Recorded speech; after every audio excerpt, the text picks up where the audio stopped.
What is going on, everyone? This is Eric coming at you from just outside of Hartford, Connecticut, and today we are going to go over the fifth and final video of our Black Sox scandal week, and we're going to look at the trial of the Black Sox as well as, the aftermath of the scandal itself as a whole, what it meant for baseball. So, in the previous 4 videos of this week, we looked at the bios of 9 people. We looked at an individual bio of player Shoeless Joe Jackson, as well as a group of 7 players in Buck Weaver, Eddie Cicotte, Chick Gandil, Lefty Williams, Swede Risberg, Happy Felsch, and Fred McMullen, as well as a judge-turned-commissioner in Kenesaw Mountain Landis. We also looked at the throwing of the 1919 World Series, the reasoning behind it, and what happened to all of the players involved. This video is going to look at the aftermath of the scandal itself and its impact on baseball. So, first, we're going to go over a quick summary of the scandal. The Chicago White Sox were among baseball's best teams in the late 1910s. They had won the 1917 World Series, but unfortunately, that would be the pinnacle of their performance. The clubhouse was divided into 2 separate groups who had only 2 things in common. They played for the Chicago White Sox, and they resented the team's owner, Charles Comiskey. Comiskey was viewed as one of the cheapest owners in baseball, and this upset his players. As the 1919 season drew to an end, he told his manager, Kid Gleason, to bench Eddie Cicotte over the final 2 weeks for quote-unquote rest purposes.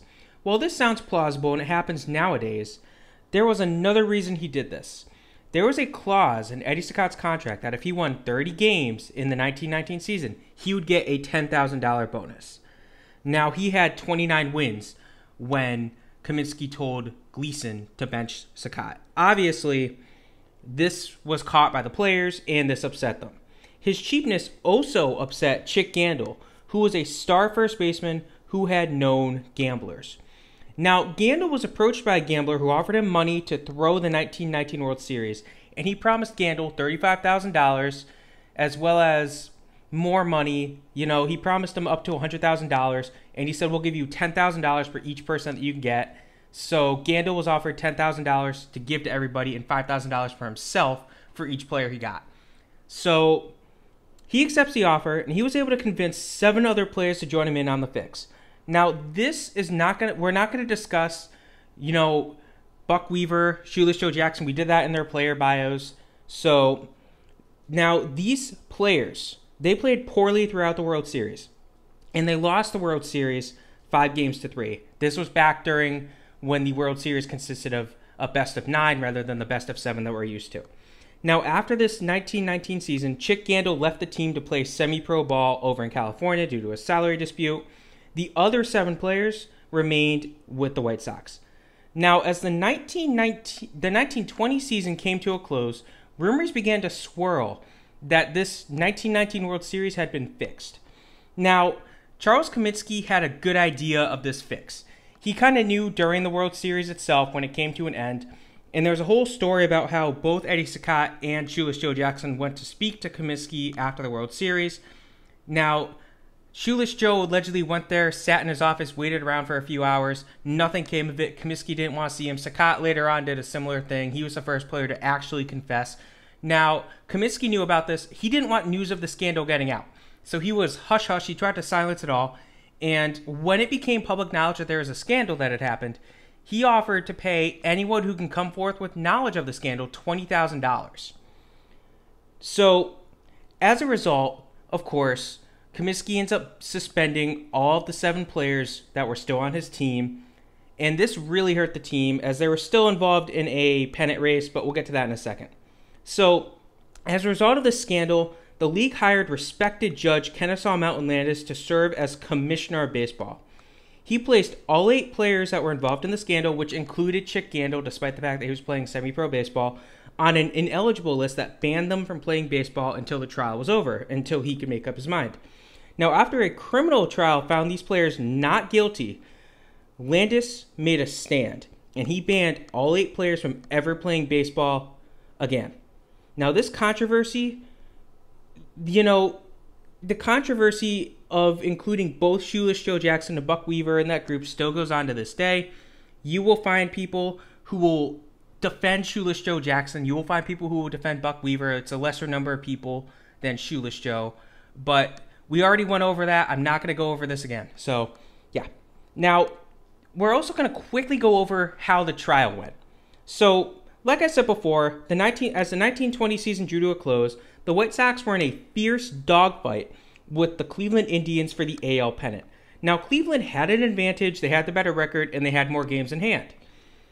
Now, the rumors, they really started to pile on towards the end of September, and as a result, Comiskey suspended the 7 remaining players who were under investigation.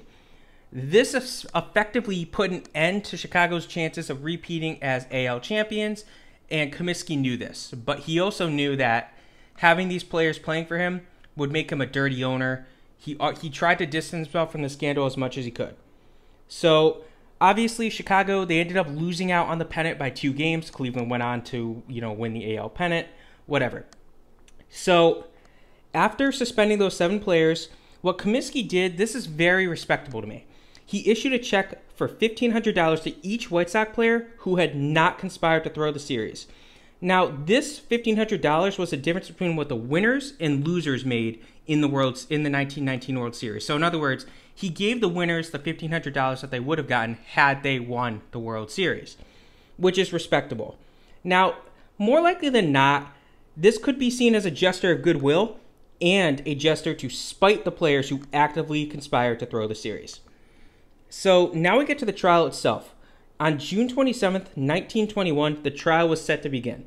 However, the trial was delayed for almost a month as a couple of the gamblers claimed to be ill, as there was the 8 players as well as 5 gamblers who were brought to the trial, and then jury selection took some time.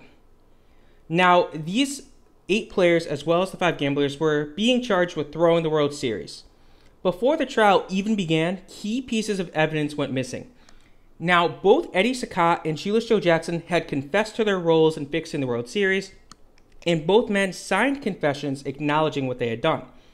Now, this is a little controversial, as both players had did this before speaking to their own lawyers. There was a team lawyer who had talked to them, but he obviously had the White Sox better interest in mind rather than the players' better interest in mind. Now, it's also controversial because it's alleged that Eddie Cicotte was promised immunity if he confessed to everything, which he did. And he's like, wait a second, I confessed to everything. I'm clean. I'm good to go. You said you'll let me play. Obviously that wasn't written in writing, so Cicotte kind of got screwed over by that, but that is what it is. He screwed over the team. But now, after speaking to the lawyers, their own private lawyers, both Cicotte and Jackson recanted their confessions. Regardless of the fact that they recanted the confessions, the Cook County Courthouse had been broken into and these signed confessions were stolen. Now, this represented a key piece of the prosecution's evidence just disappearing. Later on, these pieces of evidence were found in Comiskey's office. So, of course, we don't know how they got there. We don't know if Comiskey was behind stealing the pieces because he wanted his players to be found innocent so then he could, put them back on the field. We don't know. Comiskey, he's not clear here. He's definitely, he was involved in the scandal in some way, shape, or form. He tried to cover it up, I should say. So, yeah. Now, the trial officially began on July 18th of 1921. Now, owner Charles Comiskey was one of the first to take the stand, and he was questioned about the fixing, and he became very agitated by the questions that the defense offered him. I couldn't find exactly what these questions were, but if I had to guess, it had to do with his cheapness and all that good kind of stuff. So that, of course, is going to upset him when the players are saying, well, you were cheap, you did this to Cicotte. So he got mad. He allegedly stood up and even shook his fist at the defense attorney. So that can tell you something right there. Now, the following day, former White Sox Sleepy Bill Burns, a man who had knowledge of the fix, he was a former player, he ended up becoming a gambler, he took the stand. Now, Burns admitted that players on the White Sox had intentionally fixed the 1919 World Series. He also mentioned the involvement of Arnold Rothstein, who was a well-known gambler. We discussed him in the former 2 videos ago with the White Sox scandal itself, the Black Sox scandal itself. And he also testified that Cicotte had threatened to throw the ball clear out of the park if he needed to in order to lose a game. Now, the defense brought in some of the clean players, quote-unquote clean players, to help testify that, hey, at this point in time, during the series, we didn't see anything that looked suspicious. You know, they weren't doing anything wrong. Yeah, he committed an error, but he was nervous. It was the World Series. Now, they also attacked Sleepy Bill Burns, and they basically said, look, there's no way we met him during this time because we were at practice when he says we met him at the hotel at this time. That doesn't make sense. We were having practice. It was the day before the World Series. Whatever. So, on July 28th, the defense rested and the jury discussed the facts. After 3 hours of discussing, they reached a verdict. Not guilty. Now, the players and fans alike took to the streets and celebrated. The players and the jurors ran into each other at a popular restaurant near the courtroom. Now, whether or not this was planned is unclear. It could have been, they found us not guilty. Hey, come meet us at the restaurant across the street. We'll buy you food. We'll celebrate. Whatever. It could have just been a coincidence of the jurors getting together and they happened to go to the place because it was the closest place. It's unclear if that was planned or not. Now, while the players had seemed to have won, as the courts had proved that they were clean players, the thing is, Kenesaw Mountain Landis was having none of it. A former judge himself, he knew that the missing pieces of evidence were important and possibly could have turned the tide. He also was brought in to serve as an iron fist. He knew that baseball was in trouble. He wanted to be the guy who would step in and put an end to it. The following day after the trial, on July 29th, Landis stated, quote, regardless of the verdict of juries, no player who throws a ball game, no player who undertakes or promises to throw a ball game, no player who sits in conference with a bunch of crooked ball players and gamblers, where the ways and means of throwing a ball game are discussed and does not promptly tell his club about it, will ever play professional baseball again. End quote. With that, all 8 players were banned for life. So that's how the trial went and everything like that. So you might be wondering how exactly a scandal from over 100 years ago still affects this sport and sports in general to this day. Well, it's easy. One of the major changes that the scandal brought was the immediate banning of anyone who gambled or offered money to other players on opposing teams to throw games. This was not limited to players only, of course. Now, Joe Gideon had knowledge of the 1919 World Series being thrown. He was friends with Chick Gandil. Once that became knowledge, Kenesaw Mountain Landis banned him for life from baseball. He was a player for the St. Louis Browns. Now, other players were also banned from baseball due to associations with gamblers or offering money to other players to fix games. This includes Hal Chase, Heine Zimmerman, Eugene Paulette, Lee McGee, and Jimmy O'Connell. So what these guys did is they would either, a couple of them were New York Giants, and they kind of, they went to opposing teams. They said there was an incident where a Giant went to a Philly and said, hey, take it easy on us and I'll give you $50. So, yeah. Now, this list is not only limited to players. There are other managers who have been banned for conspiring to throw games or associating with gamblers. This includes the hit king himself, Pete Rose, who, don't worry, he'll get his own player bow shortly. No worry about that. Cozy Dolan, and believe it or not, there was an owner who was also banned in William D. Cox. Other people have also been banned from the sport as well, but most of these are due to drug use, being openly racist. There was an owner who had gotten banned for that. Of course, there's George Steinbrenner, a man who, you can write a book. There's numerous books about him already for all his stunts. So, yeah. Now, quickly, I do want to look at Buck Weaver. Now, he's a very interesting case. He got $0 from the gamblers, but he was still banned for life. He knew about the fix, though, as he sat in during the first meeting, but he did not report the fixing to Comiskey or anyone else. Therefore, Landis banned him. Weaver appealed, and he asked to be reinstated. He met with Landis a couple times. One time, he thought he had a good chance of coming back, but Landis, he refused to let him back in the game, as he did not appear to show, he didn't want to look weak. The fate of Buck Weaver was not lost on other MLB players. Prior to the scandal, MLB players would, joke around and offer each other money to throw games. Now, 9 times out of 10, like I said, it was a joke. It was like hey, I'll give you $50 to take it easy on us. sure, sounds good, you know, and you'd go out there, you'd play your heart out, you'd win. It wouldn't make, nothing would come of it. But at this point, players did not want to become the next Buck Weaver and have the scandal actually come out, and then, you know, player A says, oh, well, I offered player B $50 and he said okay, nothing came of it. He never came for me, you know, to get the money, but he knew about it. And then all of a sudden player B is banned for life with player A. So nevertheless, after this Weaver situation, players who were offered money reported it immediately to their managers. Now, the managers would in turn tell the owners, who would in turn tell Landis.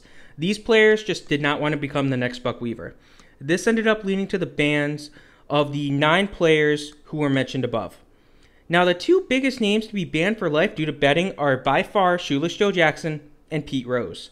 Both players, as well as Buck Weaver, are hotly debated to this day. Should these players be reinstated for what they did, you know, specifically as players? For Jackson, he had a great 1919 World Series. He never attended any of the meetings. However, he played poor defense. For Weaver, he left the first meeting, never made a dime. However, he failed to tell anyone about the fix. Now for Pete Rose, he is the league's all-time hit king, and he will likely never be dethroned, as it's, with the way baseball is going nowadays, it's power or strikeout, and it just, you don't see a lot of contact hitters anymore.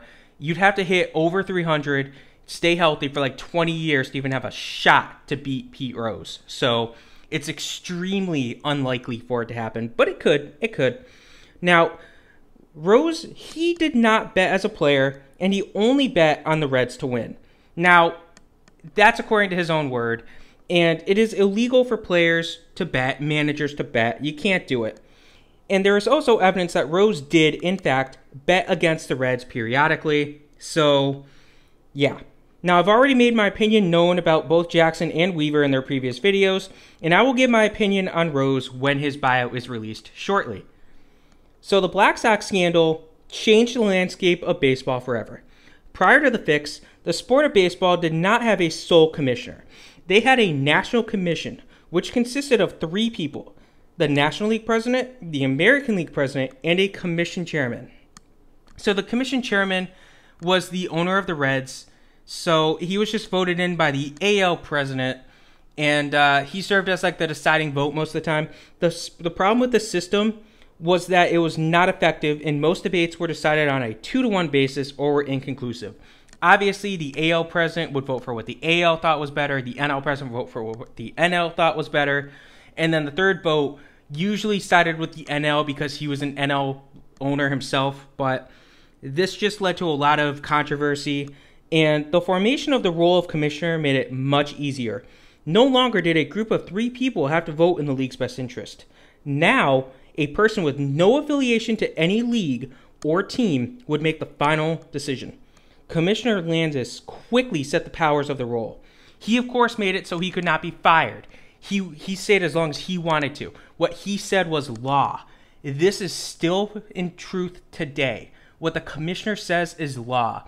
Let's just say you're banned for betting. You can appeal to the commissioner, but you can't go to an owner and say, hey, I know that I'm banned, but I want to play. Doesn't matter. Does not matter. So the commissioner of baseball have made numerous rulings throughout their 100-plus years in office. This, of course, includes banning players and coaches, serving as a negotiator in labor disputes, negotiating television contracts for MLB, and hiring umpires. There are plenty of other things that the commissioners have done in the past. Of course, there's the whole thing with PEDs. There's all the inflammations that Landis did as commissioner. Those were all discussed in the last video, so I'm not going to go into them.